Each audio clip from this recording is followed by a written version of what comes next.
In this pursuit, what we are trying to do to create an environment which is plug and play, that would mean that when the investors come, all sorts of readiness in the special economic zone is available, be it power or gas or electricity, and also you see very effective, legally empowered management companies, so that they should be able to come and very quickly start establishing their businesses. Security is one of the key issue, and I'm happy to mention, and I will dwell more on it, that very appropriate security arrangements has been done for all the foreign investors in general and Chinese in particular. And as I said, that one window operation will be up and running, inshallah ta'ala, both at BOI and CPEC authority. Now let's look at it. This slide looks busy, but I'll just give you the main bottom line.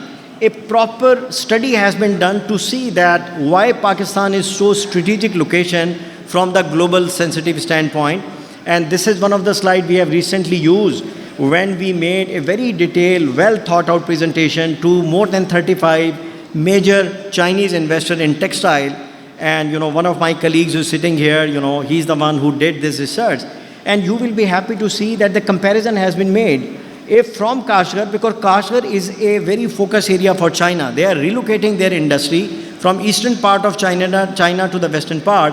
So they have two routes, the conventional route, which is the eastern one, that take their trade from, Kashgar to Shanghai, and then, destined to the various, ports, which is Port of Salalah in Amman, Jeddah in Saudi Arabia, Shueikh in Kuwait, Rotterdam in Netherlands, Hamburg in Germany, and Le Havre, which is in France.